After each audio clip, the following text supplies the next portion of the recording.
We have been looking at the book of Judges for a few weeks. And today, we are finished the book of Judges. And today we are stepping into the next book right after it, the book of Ruth, which will have a different feel in some ways.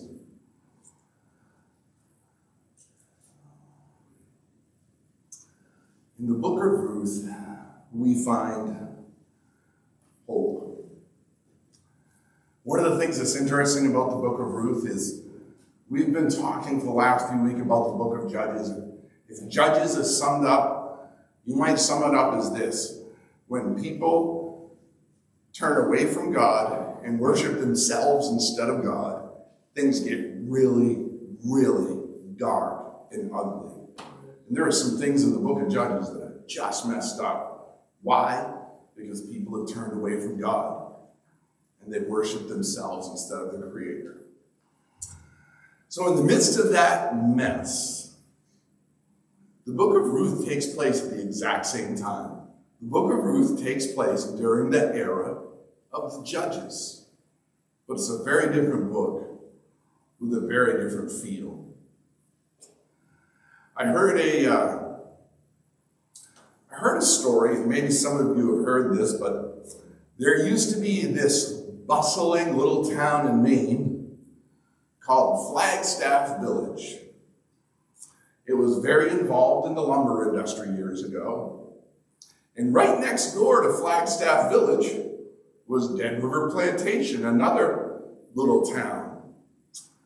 There were people that lived there, people that loved living there. They had community, and they had, there were people that went to work, they went to church, that God was involved there. And one summer day in the year 1949, about 300 people from those towns gathered together, and they celebrated old home days. They celebrated their town's history. Their history went back to Benedict Arnold during the Revolutionary War. And before he was a traitor, he had this famous march to Quebec. And he had planted a flag in the vicinity of Flagstaff. And the legend was it was there years later when the town was begun there, and that's why it was called Flagstaff, because that's where Benedict Arnold planted his Flagstaff. It was a town with a rich history. Well, they were celebrating that old home days, and it was a little bit different. Much of the forest around them had been clear cut. Many of the homes and buildings had been picked up and moved. Others had been burned down. And there were still some remaining, though. And of the houses that were remaining, the paint was peeling, the yards were getting run down, the lawn, the grass was growing high. Upkeep had stopped in the village because they had no hope of a future there. You see, the power company was building a dam on the Dead River, and that dam was going to destroy the town. Within a year of that last Old Home Days celebration, the towns of Flagstaff and Dead River were completely underwater. Years later, a man familiar with the towns was telling his friends about the underwater ghost town in Maine. And he was speaking about the lack of hope that they experienced at the very end. And he said this: where there is no faith in the future, there is no power in the present. I think those are good words for us to remember as God's church, as we walk through this world that around us is sometimes quite discouraging. As we deal with the day-to-day struggles of life that all of us face. Sometimes life can be discouraging, but here's the thing: Jesus changes everything. Where there is no faith in the future, there is no power in the present. But the opposite is true. With Jesus, we have hope in the future. And when there is hope in the future, there is power in the present. And God Almighty is at work in the present. We just need to stop long enough to look around and give him thanks for what he is doing. I look at the world around us, and our greatest need is hope. There is no greater hope than Jesus. In Jesus, we find hope in abundance. We find hope that everybody and anybody can find forgiveness in Christ. We find hope that when we entrust our lives to Jesus, we find a restored relationship with God Almighty.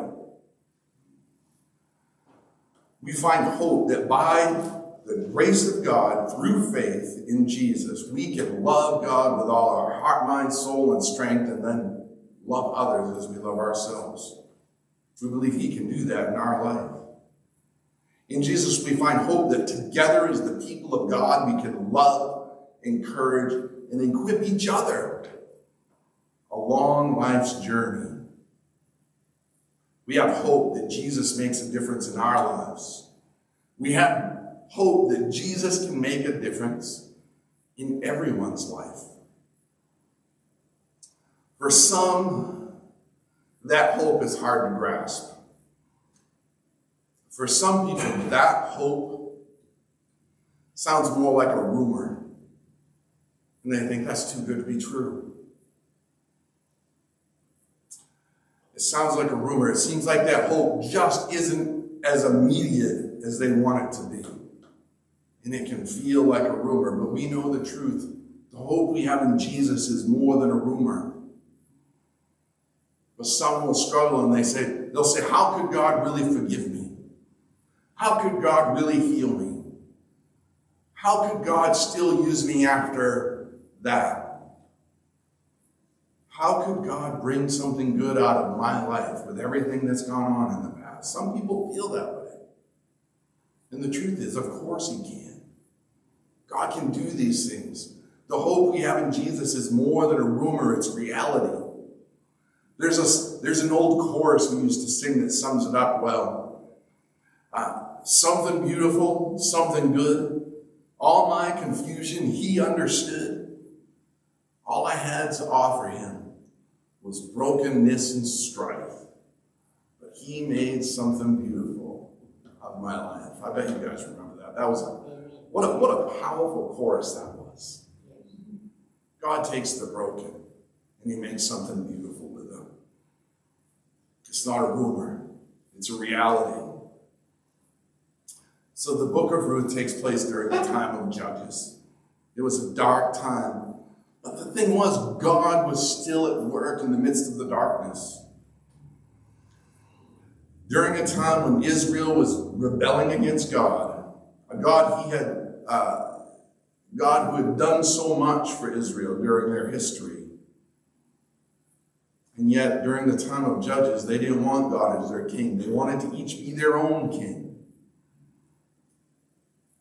We talked about how Judges became this dark and difficult time.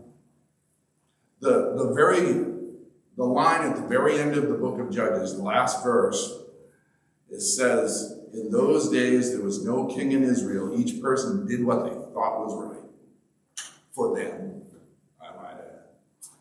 God wanted to be their king, but instead they just did whatever they wanted. But now we get to the book of Ruth, and we see how God was at work in the midst of those dark times. In that same time period, we find the story of two women, Ruth and Naomi. And it's a very different kind of story. It's a story of hope. Despite all the horrible things that were going on in the world around them, all the horrible things that were going on right in Israel, maybe they couldn't see what he was doing, but God was at work. He was there, and he had a future plan for them. God's plans that were set in place from the beginning of the world were still ongoing. They were at work, even if people couldn't see it. Even during the time of horrors, the time of the book of Judges, even during the personal tragedies of the two women we're going to read about, Ruth and Naomi, God was still at work in their lives, even if they couldn't see it. Let's go ahead and read. We're going to read Ruth chapter 1. It's a little bit long, but I think it's worth it. During the days when the judges ruled, there was famine in the land. A man with his wife and 2 sons went from Bethlehem of Judah to dwell in the territory of Moab. The name of that man was Elimelech. I could say it earlier, but now I forget. Elimelech. The name of his wife was Naomi. The names of his 2 sons were Mahom and Chilion. They were Ephrathites from Bethlehem in Judah. They entered the territory of Moab and settled there. But Elimelech, Naomi's husband, died. Then only she was left, along with her 2 sons. They took wives for themselves, Moabite women. The name of the first was Oprah. The name of the second was Ruth. And they lived there for about 10 years. But both of the sons, Mahom and Chilion, also died. Only the woman was left, without her 2 children and without her husband. Then she arose along with her daughters-in-law to return from the field of Moab, because while in the territory of Moab, she had heard that the Lord had paid attention to his people by providing food for them. She left the place where she had been, and her 2 daughters-in-law went with her. They went along the road to return to the land of Judah. Naomi said to her daughters-in-law, "Go back, each of you, to the household of your mother. May the Lord deal faithfully with you, just as you have done with the dead and with me. May the Lord provide for you so that you may find security, each woman in the household of her husband." Then she kissed them, and they lifted their voices and wept. But they replied to her, "No, instead we will return with you to your people." No, Naomi replied, "Turn back, my daughters. Why would you go with me? Will there again be sons in my womb, that they would be husbands for you? Turn back, my daughters. Go, I am too old for a husband. If I were to say that I have hope, even if I had a husband tonight, and even more, if I were to bear sons, would you wait until they grow up? Would you refrain from having a husband? No, my daughters, this is more bitter for me than for you, since the Lord's will has come out against me." Then they lifted up their voices and wept again. Oprah kissed her mother-in-law, but Ruth stayed with her. Naomi said, "Look, your sister-in-law is returning to her people and to her gods. Turn back after your sister-in-law." But Ruth replied, "Don't urge me to abandon you, to turn back from following after you. Wherever you go, I will go. Wherever you stay, I will stay. Your people will be my people, and your God will be my God. Wherever you die, I will die. And there I will be buried. May the Lord do this to me and more so, if even death separates me from you."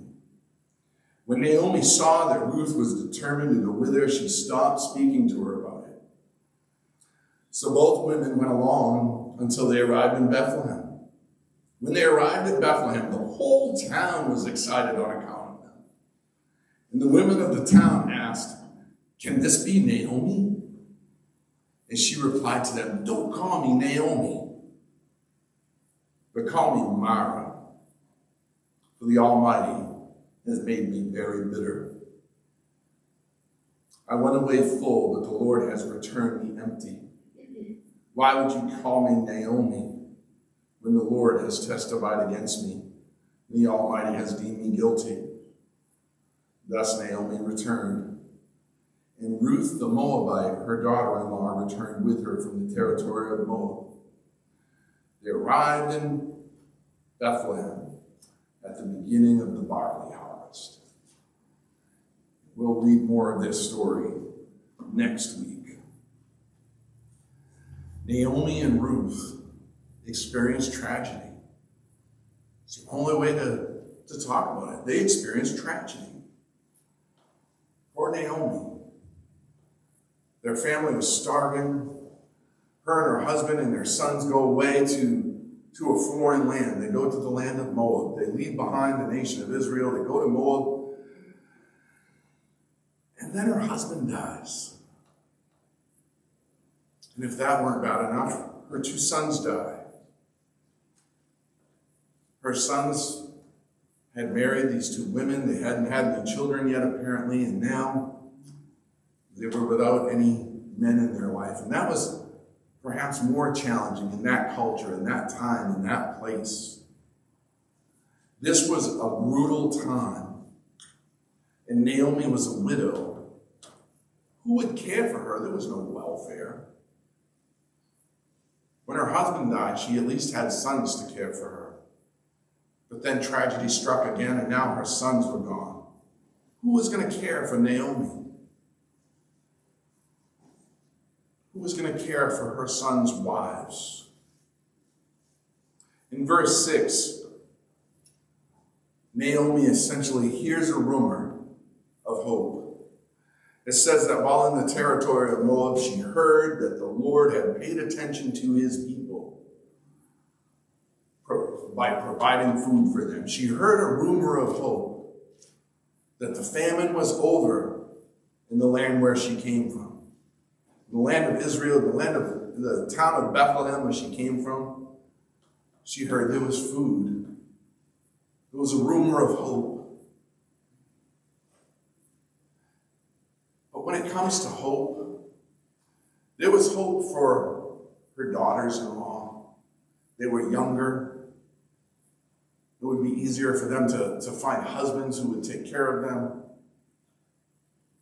They were still at an age where they could provide children for a husband. And these are things that were important in that culture and in that place. It was a brutal time. But for an older woman like Naomi, remarriage was unlikely. And without a husband, who would care for her? One of her daughters-in-law, Oprah, did as Naomi asked her to do. And she returned home to her parents. But Ruth refused, and she stayed with Naomi. She gives this amazing speech about how she will go wherever Naomi goes. And Naomi's God will be her God. Ruth was a Moabite. She was a Gentile. She was not an Israelite. The nation of Israel was surrounded by all these pagan people doing all sorts of things. And during the time of Judges, the people of Israel were simply copying the behavior of these other cultures around them. And yet one of those cultures, Moab, one of the women of Moab, had this immense loyalty to Ruth, an Israelite. To Naomi, an Israelite. Ruth was a Gentile, but she was a woman of great loyalty. She was a woman of great character. And I have to ask myself, what was it about Naomi that inspired such loyalty? And we can talk about Ruth and her amazing character and loyalty and the fact that she refused to leave Naomi and that she gives this great speech about how she will follow her and die wherever Naomi dies. Naomi's God will be her God. And in the midst of all of this, though, let's not forget the other daughter-in-law, Oprah. She honored Naomi's wishes and returned home because that's what Naomi asked. But Naomi didn't want to But Oprah didn't want to do that at first either. So it wasn't just Ruth that had this sense of loyalty to Naomi. So did Oprah. And so we need to ask ourselves, what was it about Naomi that inspired such loyalty from these two women. And yet, despite whatever it was that made Naomi special, Naomi was struggling with hope. Verse 16 is where Ruth gives her great little speech. Don't urge me to abandon you, to turn back from following after you. Wherever you go, I will go. Wherever you stay, I will stay. Your people will be my people, and your God will be my God. Naomi inspired that kind of a commitment from her daughter-in-law. And the truth is, the plight of widows was terrible in that culture and in that day. The uncomfortable truth is there are parts of the world today where things are just as difficult for widows. There are parts of our world where widows face extreme poverty, a lack of education, a lack of training in any way in which they would be able to provide for themselves. I have a friend, Hazel. Hazel works with widows in Africa through a ministry called Hearts for Africa, or Hearts of Africa. Now, Pastor Hazel will train these widows in micro businesses, these little small businesses. And she will organize them to be able to work together in cooperatives of 30 women each. She'll give each of them, or her organization will give each of them a loan to start their business and provide them with materials for spiritual and personal growth. And that's amazing what God is doing in the lives of those women.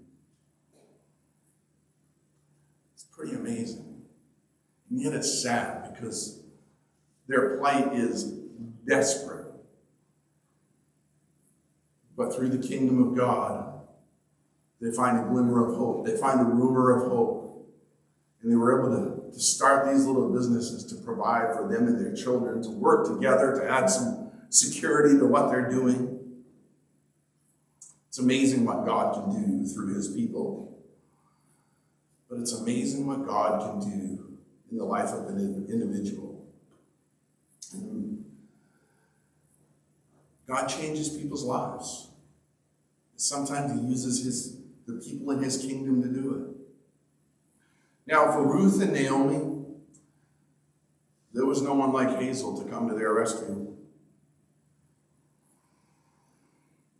And the truth is, we all face problems in life, no matter where we live. There are people, we have neighbors who struggle with poverty and homelessness. We have neighbors who struggle with abuse, whether it be abusive relationships or substance abuse and addiction. Our culture certainly struggles with broken relationships as divorce skyrockets. We struggle with the loss of health. People struggle with the loss of a spouse or the loss of a child. We live in a broken world where some are born into the lap of luxury, it seems like, while others are abandoned in poverty. And the bottom line is sin has wreaked havoc on our world. Yet in the midst of all of that, there is a God who loves us, a God who took on flesh and blood and stepped down into our world. And he is at work in our world, whether we see him or not. The Holy Spirit is calling us, wooing us, saying, I love you, come follow me. Whether we choose to see him or not, whether we're able to see him or not, God is there. And he loves us, and he is inviting us to follow him. We can't always see what God is doing, but that doesn't mean he isn't there. He's more than a rumor. God was at work in Naomi's life. God had given her a loyal daughter-in-law. Ruth was a woman of character. Ruth was a woman who was being used by God in ways neither her nor Naomi could ever imagine. At least at the beginning of this story, Ruth may not even have really been familiar with Naomi's God, and yet God was using her. Ruth was completely unaware of how God's plan for her life was going to blossom, how she would make a difference, how God would bring something beautiful out of her loyalty to her mother-in-law. Because I tell you what, God was certainly at work behind the scenes. And what God was doing with Ruth was nothing but amazing. Naomi had become bitter because of the things that had happened to her. She had suffered great tragedy. And I think we need to be real and honest. Naomi's bitterness, at least for a while, was understandable. She was hurting. She was mourning. She was angry with God. Something terrible had happened. Naomi actually changed her name to Mara, which means bitterness. She actually changed her name to bitterness. She was hurting. But that didn't mean God wasn't at work in her life. She just couldn't see it. When Naomi returned to Bethlehem, it seems the whole town was excited to see her. They were happy she had come home. Naomi had friends. She had family. She had people who loved her. But she couldn't see through her pain at the moment to see that. And so she told them to call her bitter. Naomi had people that cared about her. But in the midst of her pain, all she could see was the unfairness of the situation. Naomi's situation was unfair, no doubt about it. But sin has made this world unfair. Naomi was angry. It doesn't say it, but I have to think, it doesn't say it directly, but it's kind of implied that she's thinking, why has God done this to me? I must have done something wrong. God must be angry with me. It simply wasn't true. This didn't happen because God was angry with Naomi. We have no reason to believe God was angry with Naomi about any particular thing. The truth was, this was unfair. Tragedy strikes the good and the bad alike in this world. Jesus put it rains on the just and the unjust alike. This was not a story about God punishing Naomi. It was about God being faithful to Naomi in the midst of her brokenness and her struggle through an unfair, fallen world. It's a story about life in a sin-scarred, fallen world where tragedy can happen to anyone. It's a story about how God was at work in the life of Naomi and Ruth and even Israel. They just couldn't see it yet. What about us? What about our own bitterness? There are times when it can seem like life is unfair, because quite honestly, life is often unfair. There are times when it seems that God has abandoned us, but it's not true. We just can't see what he is doing. When we are hurting, people will remind us that God loves us. They will encourage us and say they're praying for us. And they will tell us that God is with us. But in the midst of our pain sometimes, those words of hope can seem like nothing more than a rumor. A rumor of hope. But when it comes to God's love, when it comes to Jesus, the rumors are true. Remember the story of Jesus' resurrection? Jesus rose from the grave and he appeared to Mary, who was just beside herself in grief. And she went and she told Peter and the other disciples that she had seen Jesus and that he had risen. Peter didn't believe him. Mary's words sounded like a rumor of hope. Yet it was true. It was more than a rumor. It was the truth of God at work in this world, doing the amazing. Life sometimes hurts. Pain is very real, but God is still at work. He still cares about us. It's more than a rumor, and he's not done with us yet. In the story of Ruth and Naomi, and in our own lives, God is at work, whether we see him or not. And while we continue to draw breath, he is not done with us yet. Naomi had a little faith. She heard that there was a rumor there was food in Israel, so she went. I think God was at work in her hearing that rumor of food in Israel. She went home to Bethlehem, and the people welcomed her and remembered her and were amazed to have her back. I think that was God's doing. God was at work in that. God put people in Naomi's life to care for her. She just didn't see it yet. God was at work through Ruth the Moabite in a way nobody could have expected. And if we ask ourselves, where is this story heading? What is the big picture of what God is doing in the story of Ruth, in the book of Ruth? I'll give you a little spoiler. At the very end of the book of Ruth, in chapter 4, verses 18 to 20, we find a family tree. And from it, we learn that Ruth was going to have a great-grandson someday. And that great-grandson's name would be David. And he would be king of all Israel. And from his royal lineage would come the Messiah, the long-awaited promised Messiah, Jesus, God in the flesh.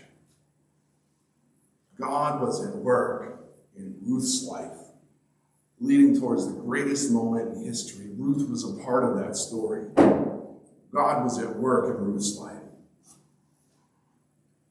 God was at work in Naomi's life despite her bitterness. God was at work in Ruth's life despite her lack of awareness. And God is at work in your story too. The Bible never promises a pain-free life in this world. In fact, the Bible is the story of how the collective sins of the human race are responsible for pain and death. But it's also the story of God seeing what sin has done to his world and intervening by making a way for our redemption, redeeming us himself when the cost was more than we could ever pay. In John 16:33, Jesus acknowledges to his disciples that their lives will not be free of pain. They will not be free of difficulty. He said to them, I've said these things to you so that you will have peace in me.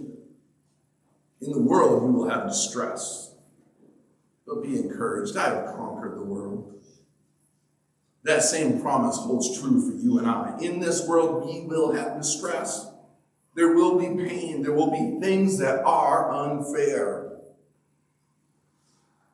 But Jesus says, come to me and I will give you peace in the midst of the chaos. Come to me and be encouraged.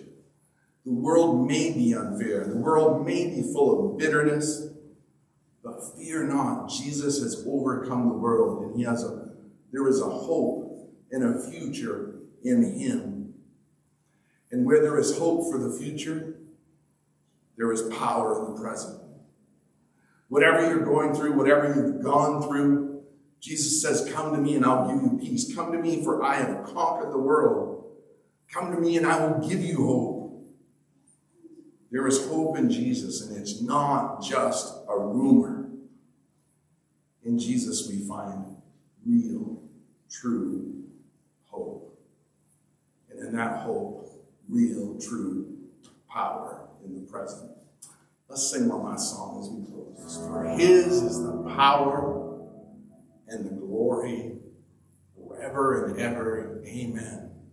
God bless you and enjoy your afternoon.